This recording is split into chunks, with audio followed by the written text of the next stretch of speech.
Hi all, this is Iron Geek. Unfortunately, the microphone was plugged in, but only into the camera and not actually into the mixing board. So I'm afraid this is, well, all the audio we got for the first 14 minutes or so. So skip forward 14 minutes if you don't want to see the slides, and the presentation should continue from there with sound. Thank you.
such things as if you're asking to log in as root or admin, maybe that's a hard question. Maybe we should ask for additional work computations for you just because you're asking for privileged accounts.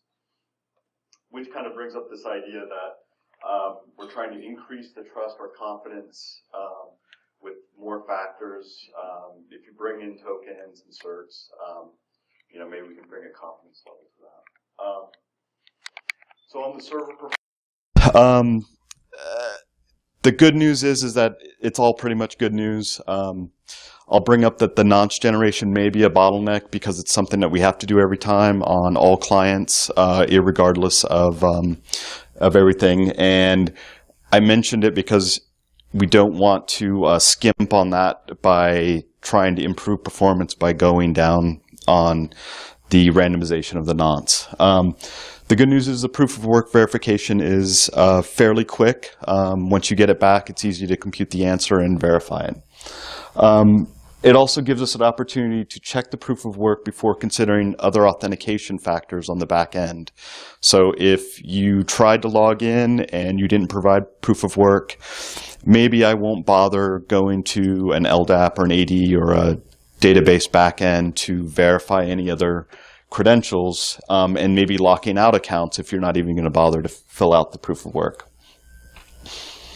So on that, the proof of work difficulty according to load, I bring that up again because it's sometimes these servers have, especially busy ones, have problems with flash mobs where lots of valid users come in all at once because you're in the news or something.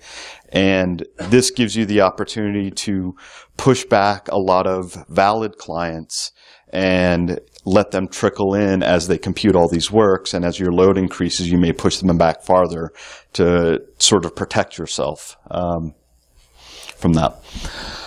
So on the client side, this technique is essentially slowing down the login speed. And there's a little bit of a Goldilocks area for this. If you go too slow and you give them too much to work, they're going to end up complaining about slow logins and servers not responding.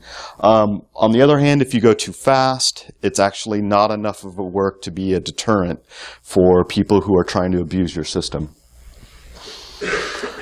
So the average compute times of a lot of these are decent. They're okay.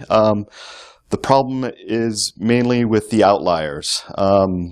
That the average times work out really well, but the confidence interval to come up with an answer, no one really knows given the particular nonce. And since you're searching for a partial collision, no one's really too sure how far you have to search. It was either you got it right away or it could be a long time, depending on where you're at. And since this is a JavaScript implementation, the JavaScript engine can make quite a big difference, even though you wouldn't think it would be a big deal. You'll see in the next slide that it's quite interesting.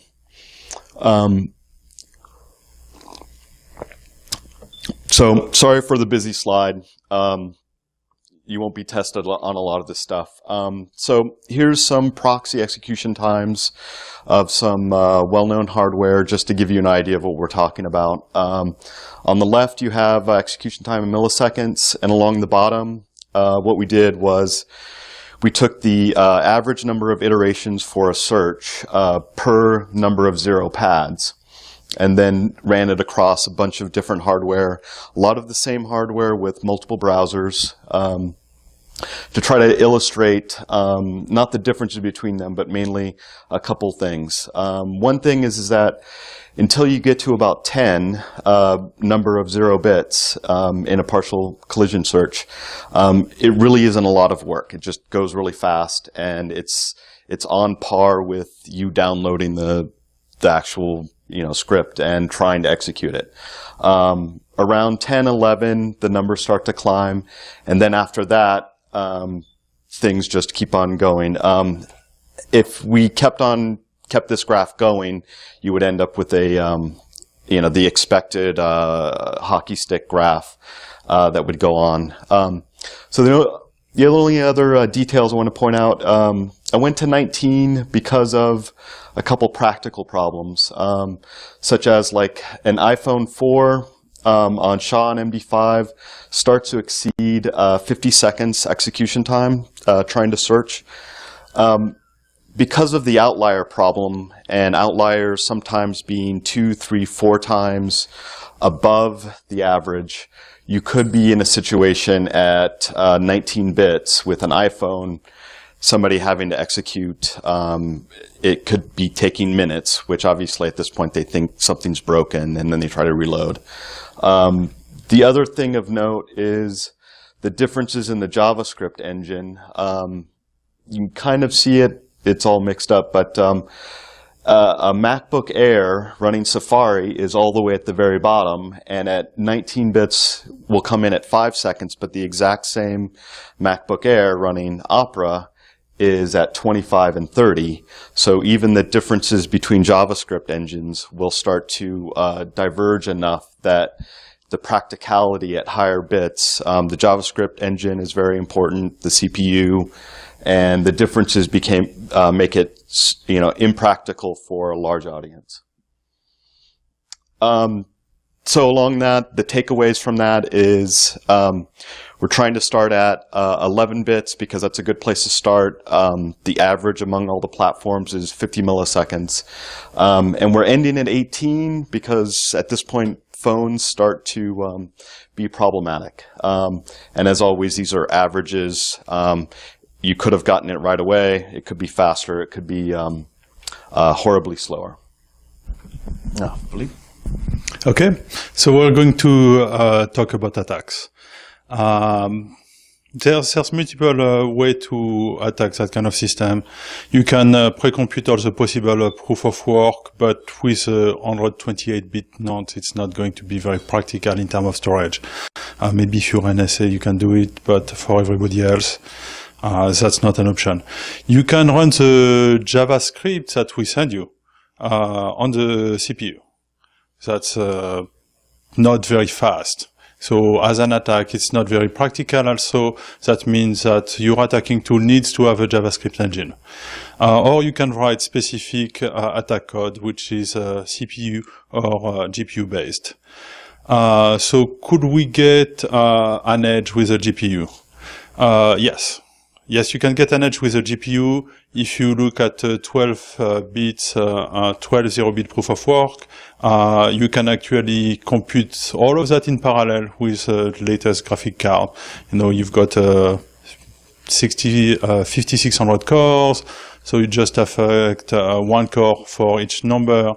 It goes fast, but we can also cycle what algorithm we are asking you. So it's getting a bit more complicated. And if we use not only a hash, but a password stretching algorithm there, it may not be possible to compute that in GPU.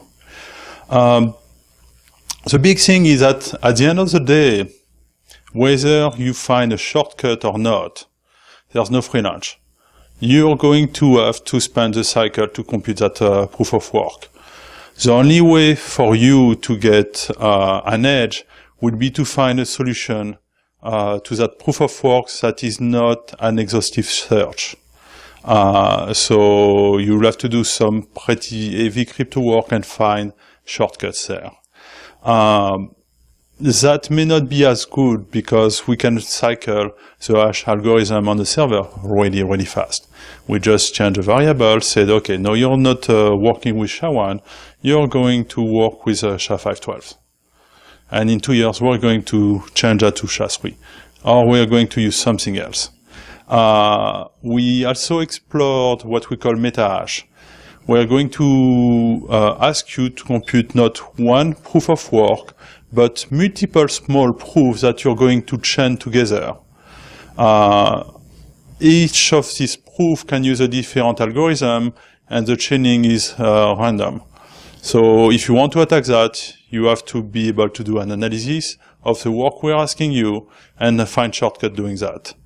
At the end of the day, escalation is going to catch up with you. If you can make a good guess within the first 10 guesses, you're good.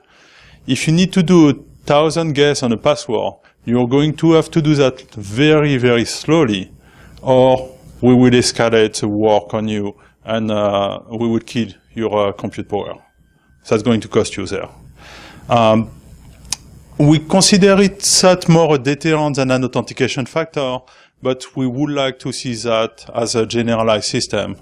The computational cost of attack has to be greater than the computational cost of defense. Our goal is to make sure that if you're using password stretching, spending 20 million cycles to defend your password, the client has to spend 40 million, 60 million cycles to do a submission. You can look at that as a tax on login. We're going to make you pay in compute for login. And the more you're going to try, the more expensive it's going to be for you. Just compare that to toll road. You have to pay the toll. If you're going to a time that is high traffic, your toll is going to be more expensive. If you have a special vehicle, like you want to log into an account that has administrative privilege, it's more expensive as well. That's what we have for today. Do you guys have any question for us? Did you implement, so you had the chart for JavaScript times. I didn't see if there was a line for like a straight C implementation, just to see what on the same processor, what an attacker could do if they wrote something reasonably optimized. Do you know how fast you could go on a machine versus what JavaScript does? You could go significantly faster with a straight C implementation. And a GPU is in the hundreds of millions per second. Right. So if you could punt it down there, yeah. So you can also parallelize that. If we ask you 12-bit, you just put one core for one GPU core for each possible solution, and you can parallelize that. But you still have to do the work. You're going to span your compute. You're going to be computing very fast, but you're going to have to do it. So if you're an opportunistic attacker trying to scan the whole internet, just having a simple machine or a botnet of 50 machines doing that, that's not going to work anymore. You need to have a machine with GPU, you need to develop special code, so your return of investment is really poor because your compute cost is very high. You talked about being able to move to different algorithms, which I guess is fairly straightforward if you were pushing out JavaScript to the client side that does that. Have you thought about how this would apply in either mobile applications or authenticated APIs where you don't have the ability to push that out the same way? Okay. Well, I think part of the API was that if we're not pushing the code directly, in a lot of cases we're pushing the question to the client, saying, I want you to compute for me with this nonce, 12 bits, partial collision.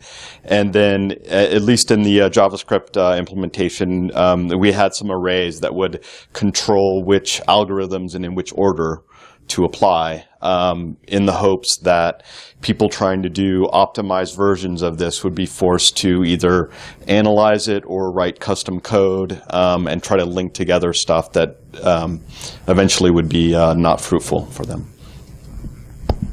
So if you have an implementation that is not using JavaScript, you're going to lose some flexibility. Our goal long term is to give you JavaScript code that you will have to execute. We won't tell you what's in there. It will be randomly generated, and you will have to run it.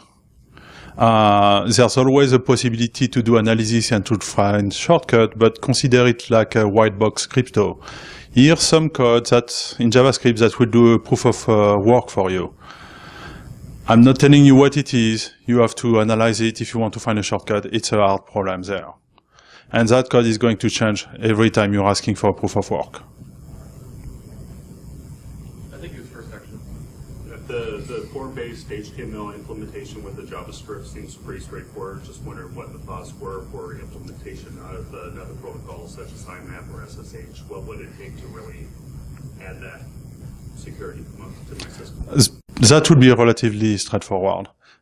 In terms of implementation, that's easy to do. It's not going to be a lot of work. The problem with something like SSH is that now you're going to have a custom SSH server and you need to custom SSH client. So if that kind of technique is not widely adopted, you're going to lose interoperability. That's why we started with a web-based POC, because that's easy to implement. You have interoperability. You have no user friction there. It's very little work there. You can write that in one day. You can look at the sample code that we have, push that onto your server. And because the server controls the client there, you don't have deployment problem. You don't have interoperability problem. You just have a requirement to run JavaScript. So with your current implementation or current description, it sounds like what you send to the client is some nonce and some target collision amount. And so the only way to prevent a basic attack, like the client gets some nonce, some collision amount, and the client says, oh, I'm just going to ignore this nonce, I'm going to generate my own. And I'm going to ignore the collision amount, I'm going to generate my own, and I'm going to send my own simpler challenge back. The only way that you guys would know that that's not a valid one is if you stored the challenge that you sent in the database. So have you thought of, and so then you have this attack where you're inserting all this stuff into the database. Have you thought of using some sort of crypto that has like a timestamp and a HMAC, and so you can verify without persisting any state that what you sent them or what you got back from them is actually what you sent them. Already answering the right question. We do use a session to store that information. So we don't really use a database for that. We could use a database for that. So with your HTTP session, you'll get a cookie, and with that cookie, we have a session on the server, and we're storing the problem. And you have to answer that problem. And you're using memory on the server. That was my point. Yes. Yeah. The memoryless implementation. Yes. Yeah, and I think the other point is you'll see at one point you come back with an answer, and we go ahead and just take your answer and then use the value stored in the session to compute it, and just ignore your other stuff that you gave us, assuming that they were going to lie to us anyway. You don't have to send back the nonce. That would be if we start considering the nonce send back, we will have to think about a crypto protocol where we could verify that you're not sending something twice, that you're not generating the work on your side. That's probably a harder problem to solve. Any other questions? Okay, thank you. Thank you very much. Feel free to contact us, and we have everything on GitHub. So it's github.com/JaegerIndustries/passwords14. There's a PDF of the presentation. There's a PHP code that includes the JavaScript. There's a working POC. You can play with it. It shows you all the parameters. Just don't use a sample code as a secure implementation. It's not. Thank you so much.